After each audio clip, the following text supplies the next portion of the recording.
Hello and welcome to the channel where I review one book at a time by giving you a spoiler-free review first and then a deeper discussion right after. My name is Jennifer and we will be discussing The Infinite Sea by Rick Yancey today.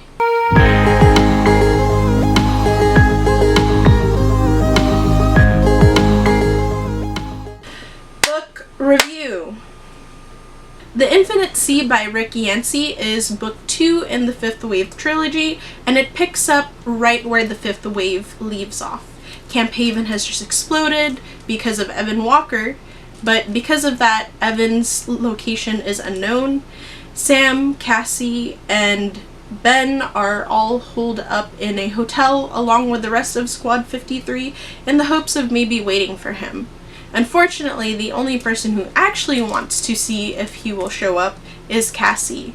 This causes fracture in the group because everybody else wants to leave and find a more secure location for them to maybe set up camp or figure out what to do next.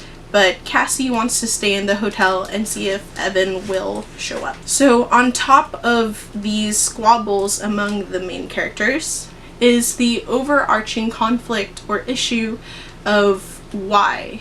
Why are the aliens causing the waves? What is the purpose? What is the deeper meaning of the calamities? Why would they try to eradicate humanity in such a seemingly cruel way? And the greatest example of that is the opening scene in this book was actually really shocking and heartbreaking. I can't tell you what it is yet because this is the spoiler-free portion. It's really sad and also really cruel, and I feel like Fifth Wave was pretty dark, but Infinite Sea gets even darker and more morbid. My take on The Infinite Sea is if you like the Fifth Wave, you'll probably like this book, but if you read the Fifth Wave and you're unsure about it, I highly doubt The Infinite Sea is going to change your mind. If anything, I kind of like the Fifth Wave better than The Infinite Sea, and there are a couple of reasons why. The first reason why I did not enjoy The Infinite Sea as much as the Fifth Wave was because of the writing style. One of the biggest strengths of the Fifth Wave was the power of Rick Yancey's writing. I'm not really sure what happened in The Infinite Sea. I felt like maybe he tried to do a little bit too much, so it felt too heavy, but instead of feeling stylized, his writing style felt more cliche. For example, I think the device that got on my nerves the most, I'm not sure what the technical term for it is, but it's when you invert a phrase to try to be clever.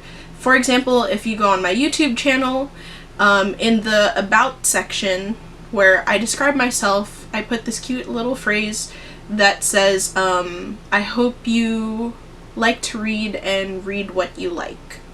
So using the same words, but flipping them over to mean something slightly different. Rick Yancey does it so much in The Infinite Sea to the point where it was just kind of lame. Or just overdone, and I was a little bit disappointed. It felt like he was trying to write poetry instead of a novel sometimes.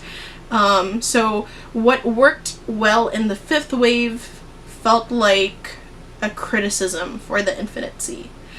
Second of all, it felt like nothing really happened in The Infinite Sea. It's really strange. I mean, it's a whole novel. There's a lot that goes on. I thought about it and wondered why it felt like not very much happened at all, even though it's a whole entire novel. And I feel like part of it is because of the lack of change in scenery. Most of the novel takes place in maybe like 3 or 4 locations, and it made the movement of the story feel kind of stagnant. Most of the conflict was also infighting between the characters, so it felt like they were kind of getting in the way of themselves rather than progressing towards a goal. Lastly, and I think this is the killer for me, is the focus of the novel switches from Cassie over to Ringer. I hope it's not a spoiler for me to say that, but if you go into The Infinite Sea hoping to get more of exactly what you got from the Fifth Wave, you're not. Rick Yancey changes things up and you get points of views from other characters instead. So I understand how that's important. It can change the energy and the pace of the storytelling, which he did really well in the Fifth Wave, but I just felt like it didn't work so well in the Infinite Sea. So I want to break that down further, but I cannot without giving any spoilers, so I'm gonna go ahead and give my rating. I am gonna rate the Infinite Sea a 4 out of 5.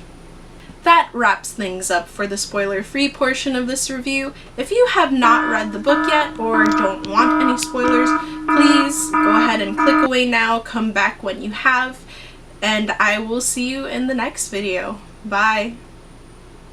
Spoiler time! Let's talk about it. So I felt like this book, because of how much I love the Fifth Wave, deserved a thorough breakdown of my criticisms and what didn't work for me. So I even provided a graph. Like I said, my main issue is the transition to having Ringer be more of the main character than Cassie. Why didn't this work for me? So let's compare and contrast, because Rick Yancey does kind of have it down to a formula. In book 1, it's Cassie versus Extinction. That narrative from her point of view made her a sympathetic character. In the Infinite Sea, where it's Ringer versus Extinction, and by extinction I mean the extinction of humanity and mankind, it's a lot less sympathetic, in the sense where Ringer is such a cold and jaded character that it just feels really bleak. Whereas Cassie was constantly trying to claim hope, trying to claim something for herself as maybe the last human on Earth. Ringer just kind of feels like she doesn't see the point anymore. It feels a lot more hopeless, and that has a lot to do with the shift in tone in the sequel. Second of all, another thing that made Cassie so much more compelling was her relationship with Sam. I feel like Rick Yancey tried to do this with Ringer and Teacup's relationship, but it didn't work for me. First of all, they didn't really have that much time together. They only really got close at the end of the Fifth Wave, and even then it didn't feel like an endearing relationship. It just felt like Teacup was fixating, kind of like a parasite, upon Ringer because she was the only other tough girl in the group. So unfortunately, when we get to that scene where Ringer accidentally shoots Teacup and she has to make the big decision on how to save her or whether to finish her off, I really didn't feel anything. I didn't feel nearly as much emotional impact as I did for Cassie and Sam's relationship throughout the 2 novels. Lastly, we have Cassie and Evan's relationship compared to Ringer and Razor's relationship. It may feel like I'm comparing apples to oranges, but maybe I am, and that's why it didn't work for me.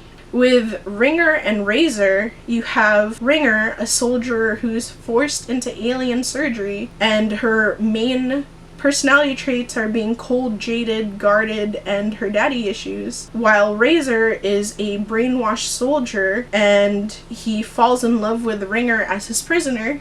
Yeah, that's compelling, but nowhere near as interesting as having Cassie in the first novel being a tortured, lonely, insecure girl who's also desperate for love and intimacy when she meets with Evan, who is a hybrid alien who's too human and in love with a girl that he's supposed to kill. I mean, if you just weigh one against the other, one is a lot more compelling than the other, and that's why it just didn't work for me. So there's just a few more things that I want to touch on. I thought that the surgery that Ringer had to go through was really interesting.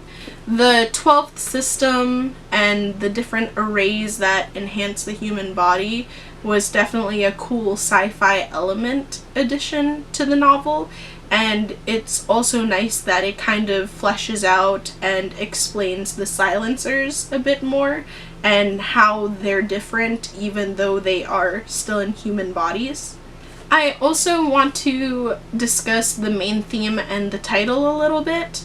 This one is the hardest thing for me to discuss because it was difficult for me to understand it in the first place, but I feel like it deserves to be talked about because it clearly meant a lot to Rick Yancey. He puts a lot into the deeper meaning in his writing. First of all, with the title of the novel, The Infinite Sea, I thought that it was an interesting choice until I realized that he chose to name his novel that because the sequel was kind of dedicated to, I forget the number, I think it was like 7 billion, but the countless number of human lives lost.